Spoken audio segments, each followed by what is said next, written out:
Assalamualaikum warahmatullahi wabarakatuh. Perkenalkan, nama saya Lena Hadianti dari kelas C5 Manajemen dengan nomor NPM 101200136. Saya, mahasiswi dari STIS TMI Bandung, akan menjelaskan mengenai perilaku konsumen pada era digital. Era digital telah dan akan terus mengubah tren sosial seiring dengan berjalannya waktu, yang tentu akan memengaruhi perilaku dan permintaan konsumen itu sendiri. Perubahan dalam perilaku konsumen mungkin sulit dipahami dan bahkan dikenali. Tetapi seorang marketer perlu menyadari, mengubah dan menyesuaikan layanan sesuai dengan keinginan pelanggan mereka adalah suatu keharusan. Adanya beragam jenis perilaku konsumen tentu menghadirkan tantangan tersendiri bagi suatu perusahaan, seperti peningkatan pemberitaan yang negatif. Memahami jenis perilaku konsumen merupakan tantangan sekaligus kesempatan bagi perusahaan. Lalu, apa saja perilaku konsumen yang ada di era digital seperti sekarang? Yang pertama ada menetapkan standar. Pelanggan tidak lagi membandingkan brand hanya dengan pesaing, tetapi semua brand yang dikonsumsi.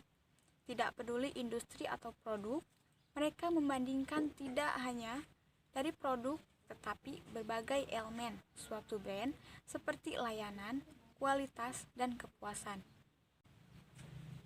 Dan kepuasan pelanggan secara keseluruhan.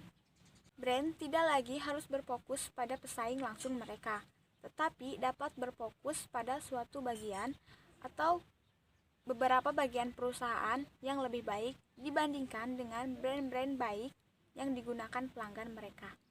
Yang kedua ada toleransi pelanggan. Sosial media membuat pelanggan sekarang jauh lebih mudah untuk mengeluh tentang layanan yang buruk, kualitas produk yang tidak sesuai. Hal ini membuat perusahaan semakin sulit untuk memuaskan keinginan dan kebutuhan pelanggannya.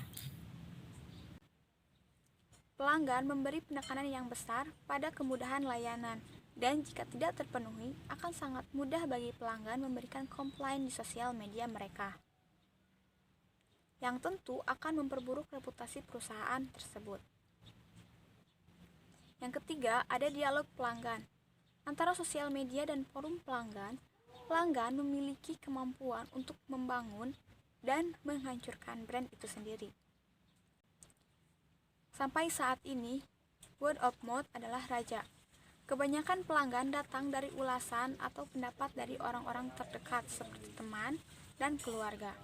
Tetapi saat ini dikuatkan oleh testimoni di sosial media yang dimiliki perusahaan. Yang keempat adalah loyalitas pelanggan. Menginginkan nilai uang dan tidak akan lagi hanya menerima produk dan layanan murah. Terlebih, pelanggan tidak akan menerima standar pelayanan yang terlalu mahal dan buruk. Pelanggan lebih memilih membayar mahal namun dengan kualitas produk dan pelayanan yang baik, dibandingkan dengan harga produk murah namun kualitas dan pelayanan yang diberikan buruk atau tidak sesuai keinginannya. Yang kelima, informasi. Pelanggan dapat mengakses informasi dan ulasan dalam hitungan detik dengan media yang semakin mudah diakses. Informasi memberi mereka cukup fakta untuk membuat keputusan pembelian suatu produk. Dan yang keenam, komunikasi multi-channel. Brand tidak lagi memuaskan metode komunikasi mana yang paling baik digunakan oleh pelanggan itu sendiri.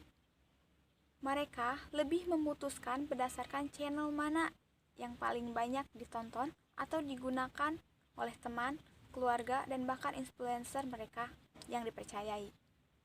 Brand perlu memilih channel berdasarkan kecocokan jenis interaksi yang mereka cari. Jika tidak, paparan interaksi dengan pelanggan menjadi tidak menguntungkan. Jadi dapat disimpulkan bahwa perilaku konsumen ini sangat berpengaruh pada kinerja perusahaan, karena semakin kinerja perusahaan itu baik, maka kepuasan konsumen terhadap produk yang ditawarkan akan lebih baik pula. Mungkin sekian yang dapat saya sampaikan. Terima kasih. Wassalamualaikum warahmatullahi wabarakatuh.